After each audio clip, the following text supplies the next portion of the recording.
அலிஷா அப்துல்லா இந்தியாவின் motor sports துறையின் ஆளுமைகளில் ஒருவர். தனது 9 வயது முதலே பந்தய களத்தில் ஆர்வம் காட்டி வந்த அலிஷா இந்தியாவின் முதல் பெண் தேசிய ரேசிங் சாம்பியன் என்ற பெருமைக்குரியவர்.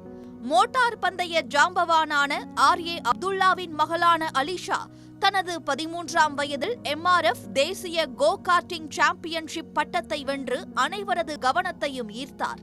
அதனைத் தொடர்ந்து கார் பந்தயம் மற்றும் பைக் பந்தயம் என 2 பிரிவுகளிலும் சர்வதேச அளவில் பல வெற்றிகளை குவித்தார். 2014இல் நடந்த சர்வதேச மோட்டார் பந்தய போட்டியில் பதக்கம் வென்ற முதல் இந்திய பெண்மணி என்ற உலகளாவிய பெருமையும் இவருக்கு உண்டு. இவரது விளையாட்டுத்துறை சாதனைகளை பாராட்டி இந்திய அரசு இவருக்கு நாட்டின் மிக உயரிய விருதான நாரி சக்தி புரஸ்கார் விருது வழங்கி கௌரவித்தது. மேலும் மோட்டார் ஸ்போர்ட்ஸ் துறையில் சாதிக்க துடிக்கும் பெண்களுக்கு உதவ அலிஷா அப்துல்லா ரேசிங் அகாடமி என்ற அமைப்பையும் நடத்தி வந்தார். விளையாட்டுத் துறையில் பல சாதனைகளை படைத்த அலிஷா அப்துல்லா 2022ஆம் ஆண்டு அதிகாரப்பூர்வமாக தனது அரசியல் பயணத்தை தொடங்கினார்.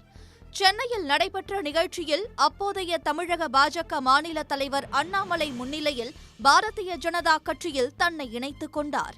அரசியலில் நுழைந்தவுடன் அலிஷா அப்துல்லாவிற்கு கட்சியின் மாநில அளவிலான முக்கிய பொறுப்புகள் வழங்கப்பட்டன. ஆரம்பத்தில் தமிழ்நாட்டின் மனித உரிமைகள், குற்ற தடுப்பு மற்றும் ஊழல் எதிர்ப்பு பிரிவின் தலைவராக நியமிக்கப்பட்டார். அதனைத் தொடர்ந்து கட்சியின் மாநில விளையாட்டு மற்றும் திறன் மேம்பாட்டு பிரிவு செயலாளராக பொறுப்பேற்று செயல்பட்டார். இந்த சூழலில்தான் 2022ஆம் ஆண்டு பாஜக நிர்வாகியாக இருந்த திருச்சி சூர்யாவுக்கும் அலிஷாவுக்கும் கருத்து வேறுபாடு ஏற்பட்டது. திருச்சி சூர்யாவுக்கும் பாஜகவை சேர்ந்த பெண் நிர்வாகிக்கும் இடையே நடந்த ஆபாச ஆடியோ வெளியான விவகாரத்தில் கட்சிக்குள் பெண்களுக்கு பாதுகாப்பு இல்லை என்றும் திருச்சி சூர்யா மீது கடும் நடவடிக்கை எடுக்க வேண்டும் என்றும் அலிஷா பேசியிருந்தார். இந்த சம்பவத்திற்கு பிறகுதான் இருவருக்கும் முரண்பாடு ஏற்பட்டதாக சொல்லப்படுகிறது. இந்த சூழலில்தான் உட்கட்சி பூசலால் திருச்சி சூர்யா பாஜகவிலிருந்து விலகினார். அதன் பிறகு அவர் அலிஷா அப்துல்லா மீது கடுமையான குற்றச்சாட்டுகளையும் முன்வைத்ததாக சொல்லப்படுகிறது.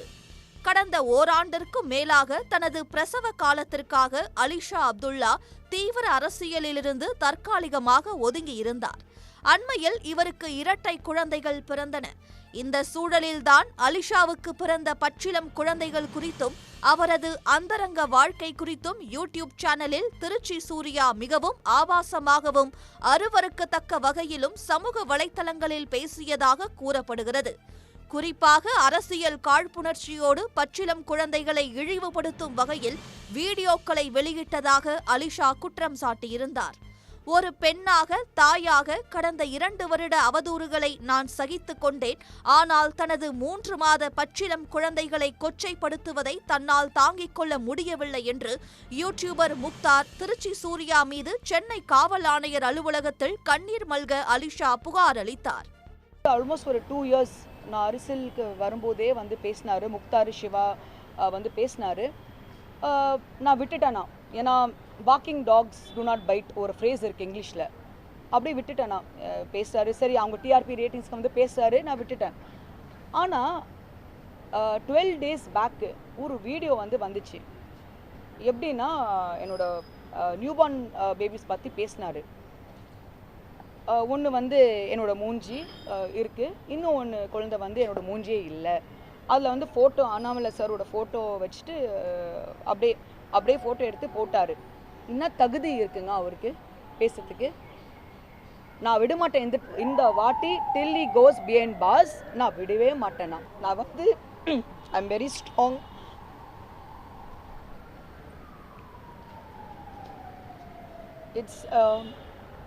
It's not only with மிங்கா.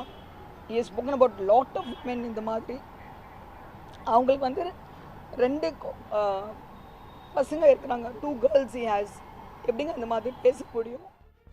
இந்த புகாரை விசாரித்த சென்னை தெற்கு சைபர் கிரைம் போலீசார் உடனடியாக வழக்கு பதிவு செய்து திருச்சி சூர்யாவை கைது செய்துள்ளனர்.